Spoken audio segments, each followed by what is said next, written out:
Dharmesh Kant, head of research at Chola Securities, is joining in. Dharmesh, let's start right there with that point that Nimesh was just making, this lack of broader market participation. What's your sense? And for some of these mid caps, which you just highlighted, which are well off their peak, any picks, any bottom fishing that you'll do? I mean, names like Kalyan Jeweler, for instance, have done so well in the past, generating great growth, 30% plus growth for quarters, many quarters. But obviously, the stock is off its peak levels. Yeah, good morning, Survi. Thanks for having me for the show. I mean, if you track 50 to 60% have not performed or they are down from their peak level in the broader market, and same has been the case with the earnings.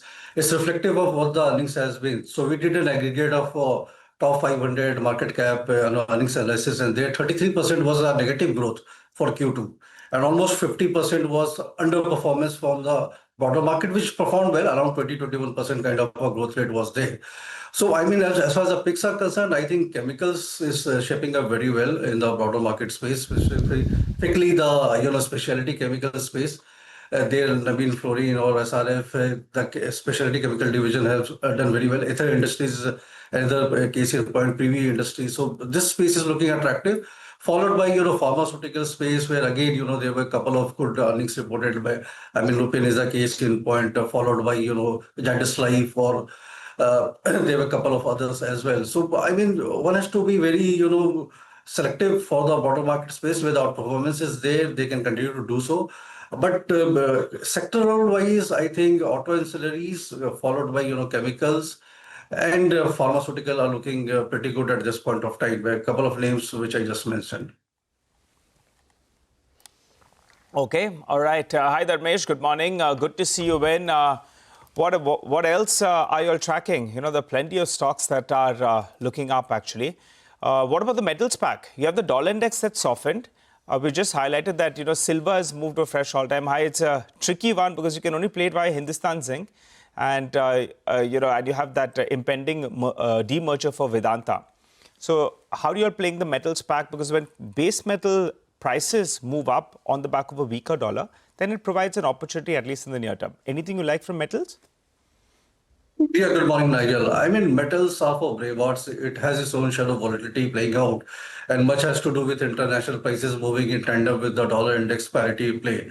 But I mean, demand-wise, as far as international market is concerned, the demand has not picked up in the metal space, though the prices have moved up quite significantly, particularly for the copper. So there are select metals where the prices have been moving up quite dramatically, and copper is the case in play, followed by silver. Both have industrial use, and that's the reason why you are seeing such a pickup. And renewable energy is one play which has been helping them. So as far as Indian metal scene is concerned, we have recently added Hindustan Zinc in our large cap high conviction portfolio. So but that I think merits a good chance, and the valuations are also very attractive compared to the others. So Vedanta, after this Jayaprakash Associate deal not playing out, I think this has been augured well for them. It's a blessing in disguise for them. And there the value is, deep value is there. So financial re-engineering or engineering the promoters play can still be an overhang on the stock, but going by 8% kind of a dividend yield with solid business in play and the metal scene looking up in Indian segment. So Vedanta, Hindustan Zinc, Hindalco and JSW Steel. So these are the four plays which we have been consistently recommending to our clients, and any declines there are likely to be bought into. Dharmesh, Lenskart came out with numbers. Now, I mean, numerically, you really can't find fault. Things are looking good. Let's just put up the Lenskart numbers again. Revenues moved from 1,700 to almost 2,100. The margins expanded to 19.8%. So solid margin expansion, EBITDA expansion. And a couple of brokers last week, Dharmesh, also came out with buy calls, saying that 500 is possible on the stock. I think it was Jefferies. Your thoughts? Yes, so I mean, they have no choice but to come out with such kind of an updates. So I will give you a perspective on how we are seeing Lenskart. Nothing wrong with the business. Business will continue to do well. But look at the numbers. I mean, FY24, the top line growth was 43%. FY25 it came down to 23%. And this quarter it is 21%. Our sense is for next 4-5 years, this 22% kind of a top line growth will continue with margins somewhere around 19 to 22%. That would be the margin band. But the profitability, the best case scenario for FY26 can be 400 crores. And if you compound that at 25% CAGR for next 5 years, so FY30, the likely, PAT would be around 970 to 1,000 crores.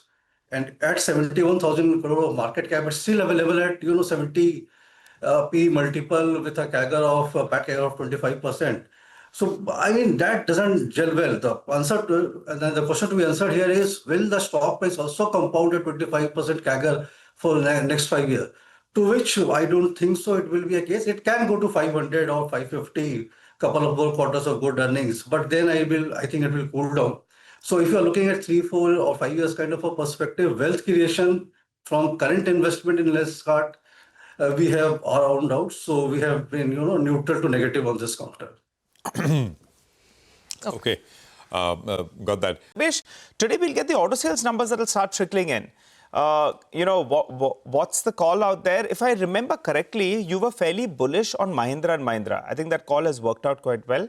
And you could correct me, but Hero MotoCorp as well is something that you'd liked. You could correct me on what it was and what are you bullish from here on? Yeah, thanks, Nigel, for remembering that. So Hero MotoCorp and M&M we have been riding since the month of May, but as of now, for last 1 month in the month of October, we have not recommended any fresh buy on both of them. Though I mean these are the two stocks which have done fairly well and has gone up above the September last week highs post the GST implementation came through. And Eicher Motors is the third company which was able to do that. Others have been languishing at the top end of the band.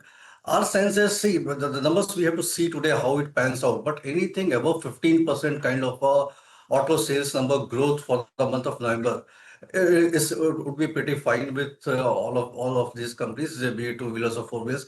But anything below that, I mean 10%, 12% kind of a number, if it comes through, then definitely there will be a serious profit taking happening into the space. We are structurally bullish on this space, just waiting for some sort of a correction to come by to buy these counters or recommend fresh buying to our clients.